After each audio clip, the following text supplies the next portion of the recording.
పింపీలాండ్ నుంచి ఇంకొక ఎక్స్క్లూజివ్ అయితే వచ్చిందనమాట. ఫస్ట్ ఆ ఎక్స్క్లూజివ్ గురించి చెప్పే ముందు డాంగ్ లీ, ఆయన పేరు మాడాంగ్ సీకో ఉంటుంది, ఆయన నాకు నోరు తిరగదు ఆయన పేరు. ఆయన మన స్పిరిట్ లో ఉన్నారని చెప్పేసి ఫ్యాన్స్ అందరు అల్లా కలలం చేశారు లాస్ట్ వీక్ అంతా. మనం లాస్ట్ సండేనే మాట్లాడుకున్నాము అది ఫేక్ అని చెప్పేసి, మళ్ళీ కన్ఫర్మ్ చేస్తున్నా అది పిచ్చ ఫేక్, అది నమ్మకండి. కాకపోతే దాన్ని మళ్ళీ అడ్రస్ చేయాల్సిన అవసరం ఎందుకు వచ్చిందంటే, మన నేషనల్ మీడియాతో పాటు కొరియన్ మీడియా కూడా దాన్ని సర్క్యులేట్ చేసిన న్యూస్ ని. మన దాంట్లో మూవీస్ ఏదో ఏదో లైక్ ఉత్తు పిజ్ఞానికి ట్వీట్ వేసింది, అది మాత్రం ఆగమైపోయి గింత పెద్దగా అయిపోయింది అనమాట, స్నోబాల్ ఎఫెక్ట్ లెక్క. సో మళ్ళీ చెప్తున్నా, Don Lee will not be like చేయట్లేదు అనమాట. కాకపోతే ఇంకో డౌట్ ఏమొస్తుందంటే, ఇంత జరుగుతుంది, రచ్చంతా జరుగుతుంది, సందీప్ రెడ్డి వంగ అసలు దీని గురించి ఏం మాట్లాడలేదు. ఖచ్చితంగా లేదంటే మాత్రం ఖండించే ఛాన్స్ ఉంటది కదా, అసలు ఎందుకేం మాట్లాడలేదు అని చెప్పేసి కొంచెం డౌట్ క్రియేట్ చేస్తున్నారు. మేబీ దీని ఒక పబ్లిసిటీగా వాడుకోవడానికి మాత్రం వాళ్ళు వదిలేసి ఉండొచ్చు అంతే అనుకుంటున్నా ఏదో మాత్రం. బట్ స్టిల్ డాన్ లీ ఈ సినిమాలో ఉండట్లేదు. అది పక్క పెడితే మాత్రం పింపీలాండ్ నుంచి ఇంకొక ఎక్స్క్లూజివ్ అయితే వచ్చిందనమాట.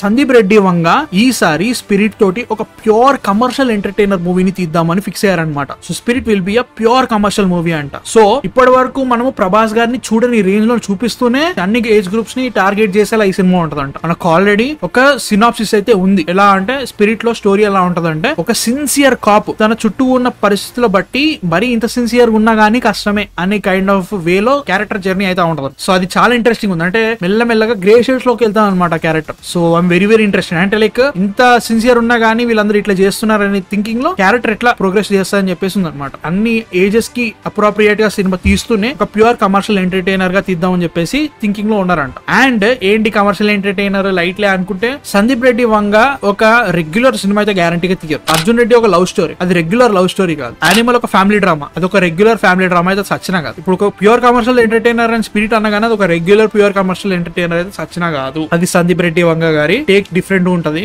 అది నాకు చాలా ఇంట్రెస్టింగ్ అనిపిస్తుంది. అట్లా ఒక కమర్షియల్ ఎంటర్టైనర్ ఈయన తీస్తే ఇంత బాగుంటది అని మాత్రం నాకైతే గ్యారంటీగా ఉంది. అందులోనూ ప్రభాస్ గారిని ఇప్పటి వరకు నెవర్ సీన్ ఒక కాప్ రోల్ లో చూడడం, అది కూడా ఒక sincere police officer great shades లోకి వెళ్ళడం అనే థింకింగ్ లో చూస్తుంటే మాత్రం రియలీ ఎక్సైటెడ్. అండ్ వాళ్ళు చెప్పేది ఏంటంటే, సినిమా షూటింగ్ డిసెంబర్ లో అయినా కానీ జనవరి లో కానీ సినిమా షూటింగ్ స్టార్ట్ అవుతుంది అంట. టైం పడుతుంది, మనం అనుకున్నట్టుగా టైం పడుతుంది. ఎందుకంటే మధ్యలో మనకి ఫౌజీ, అదే మన హను రాఘవపూడి మూవీ, ఆయన అది కూడా వచ్చే ఛాన్స్ ఉందంట. సో దాని వల్ల డిలే అయ్యే పరిస్థితి ఉందంట. సో అదే కాకుండా మిగతా ఏమన్నా రాజ్యసభ కానీ వాటి అన్నిటికీ కంప్లీట్ చేసుకుని టోటల్ ఫుల్ ఆన్ ఒకటేసారి కూర్చొని షూటింగ్ కంప్లీట్ చేద్దాం అని చెప్పేసి ఉన్నారంట. ఇప్పుడు సందీప్ రెడ్డి వంగ గారితో సినిమా స్టార్ట్ చేస్తే అది ఎండ్ అయ్యే వరకు వేరే సినిమా షూటింగ్ ఉండొద్దు అనే థింకింగ్ లో ఉన్నారని చెప్పేసి లాస్ట్ ఒక 4 months ముందే నేను విన్నాను అనమాట. అందుకే వీళ్ళు చాలా ప్రీ ప్రొడక్షన్ అవన్నీ రెడీ చేసేసుకొని ఈ సినిమా ఒకటే సిట్టింగ్ లో కంప్లీట్ చేద్దాం అనే థింకింగ్ లో ఉన్నారనమాట. షెడ్యూల్స్ కానీ వేరే సినిమాకి జంప్ అవుట్ చేయడం అట్లాంటివి చేయకుండా ఒకటే సినిమా మీద చేద్దాం అని చెప్పేసి థింకింగ్ లో ఉన్నారంట ప్రభాస్ గారు కూడా. సో దాని వల్ల మనకి డిసెంబర్ లో షూటింగ్ స్టార్ట్ అయినా కానీ, నెక్స్ట్ ఇయర్ డిసెంబర్ అయినా కానీ,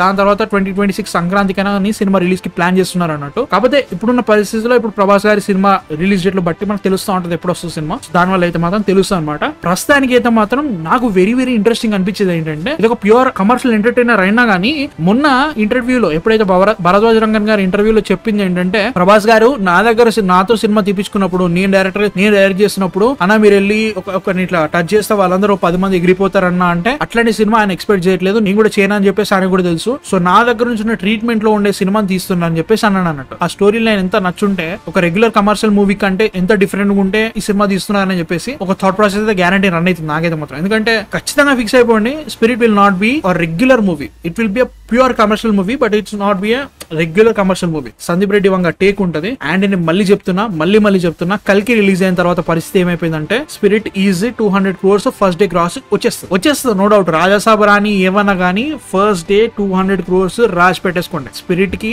ఫస్ట్ డేనే వచ్చేస్తాయి. ఆయన్నే సందీప్ రెడ్డి వంగ 150 అన్నారు. కల్కి వచ్చింది, కల్కి 1000 దాటింది. సో తెలిసిపోతుంది మనకి మోస్ట్ యాంటిసిపేటెడ్, ఇంకా కల్కి కంటే ఇంకెక్కువ హైప్ ఉన్న సినిమా అది. So I'm very excited. Regular mass ల కంటే చాలా డిఫరెంట్ ఉండబోతుంది, గ్యారంటీ తెలుస్తుంది. సో మ్యాన్ నిజంగా చూడాలి. డిసెంబర్ లో అయినా నెక్స్ట్ ఇయర్ జనవరిలో స్టార్ట్ కావచ్చు. టైం పడుతుంది, వాళ్ళు స్క్రిప్టింగ్ కంప్లీట్ కావాలి, ప్రీ ప్రొడక్షన్ కావాలి, ప్రభాస్ గారికి డేట్లు సెట్ కావాలి, సినిమా ఒకటేసారి షూట్ కావాలి, మనకి రావడానికి ఇంకా టైం పడుతుంది. సో కొంచెం టైం పట్టినా కానీ మంచి సినిమాతో వస్తారు. అప్పట్లో మనకి రాజసాబ్ ఉంది, ఎంతవరకు షూటింగ్ అయితే తెలియదు ఇంకా మనకి. సో ఎట్లుంటది చూడాలి. అదనమాట సిచ్యువేషన్. స్పిరిట్ మీద మాత్రం ఐఎమ్ మోస్ట్ ఎక్సైటెడ్. ఇప్పుడు నెక్స్ట్ వచ్చే ప్రభాస్ గారి సినిమా లైనప్ అయితే మాత్రం మామూలు భయ్యా. నిజంగా మనకి కల్కి 2 ఉంది, సలార్ 2 ఉంది. అవి రెండిట్లలో ఎప్పుడు రిలీజ్ అయితే నాకైతే మాత్రం కల్కి విల్ బి 2027 అని వేసుకుంటున్నా. And also Salaar Salaar will be 2026 ఆ చిల్లర అనుకుంటున్నా. అండ్ స్పిరిట్ తర్వాత చెప్తున్నా యాంటిసిపేటెడ్ లో ఫస్ట్ స్పిరిట్, తర్వాత కల్కి, తర్వాత సలార్, తర్వాత మనకి హనురాగపుడి మూవీ అండ్ రాజసాబ్ అనమాట. రాజసాబ్ లాస్ట్ లో ఉంది, ఎందుకంటే మనకి ఎంత నచ్చినా గానీ యాజ్ అ హోల్ దీన్ని పాన్ ఇండియా సినిమాగా చేయాల్సిన అవసరం లేదు. ఒక తెలుగు సినిమాగా చేస్తా అంటే ఐమ్ హ్యాపీ విత్ ఇట్. కాకపోతే దీన్ని ఒక పాన్ ఇండియా సినిమా అంటే మాత్రం లైట్ తీసుకుంటాం, ఎందుకంటే కామెడీ ప్రతి దగ్గర ప్రతి లాంగ్వేజ్ లో అలానే వర్క్అవుట్ కాదు. ఎందుకంటే మనకి ఇప్పుడు కల్కిలో మనకి కామెడీ ఎంత బాగా వర్కౌట్ అయిందో వేరే లాంగ్వేజెస్ అసలు వర్కౌట్ కాలేదు అనమాట కామెడీ. సో నాకు డౌట్ కొడుతుంది అది. సో దానికి కొంచెం డౌట్ డౌన్ పెట్టేస్తా. సో ప్రస్తుతానికి అయితే మాత్రం Spirit my most anticipated movie of Prabhas garu. All in all most anticipated movie అయితే ప్రస్తుతానికి OG, they call him OG. గ్యారంటీగా దాని గురించి మాడదాం వచ్చినప్పుడు టాపిక్. తర్వాత సరిపోదా శనివారం ఉంది, తర్వాత దేవర, తర్వాత మేబీ పుష్ప 2. ఇవన్నీ కాకుండా SSM 29 ఆ సినిమా ఎప్పుడు స్టార్ట్ అవుతుంది, ఎప్పుడు రిలీజ్ అవుతుందో తెలిసిన తర్వాత అప్పుడు మాట్లాడుకుందాం. ప్రస్తుతానికి అయితే మాత్రం they call him OG will be my most anticipated movie. కల్కి అయిపోయింది, కల్కి గురించి మాట్లాడేసిన అయిపోయింది. సో కుమ్మేద్దాం ఏమైతుందో. సో అదనమాట సిచ్యువేషన్. స్పిరిట్ గురించి ఈ వారం తెలిసిన విషయాలు. డాన్ లీ సినిమాలో లేడు, అది అబ్సల్యూట్ ఫేక్. ఎక్కడెక్కడ వాళ్ళు సర్క్యులేట్ చేసినా కానీ కింద రాసేయండి ఫేక్ అని చెప్పేసి. తెలుగు వాళ్ళకి ఒక ఐడియా అయితే ఉంది, హిందీ వాళ్ళు కుమ్మేస్తున్నారు ఉన్నారంట అని చెప్పేసి. అసలు అబ్సల్యూట్ ఫేక్. ఆయన ఇన్స్టాగ్రామ్ లోకి వెళ్ళి కామెంట్ రాయడం ఏంట్రా మనలో మరీ దూరం వెళ్ళిపోతారు. అది లేదు అయ్యా, అది మాత్రం కన్ఫర్మ్ చేసేసుకోండి. డాన్ లీ సినిమాలో లేడు. ఒకవేళ అనౌన్స్మెంట్ ఇస్తే వాళ్ళే అనౌన్స్మెంట్ ఇస్తారు. అనౌన్స్మెంట్ అఫీషియల్ గా వచ్చేంత వరకు వెయిట్ చేయండి అంతుంటే, కానీ ప్రస్తుతానికి మాత్రం అవన్నీ నమ్మకండి. సో అదనమాట సిచ్యువేషన్.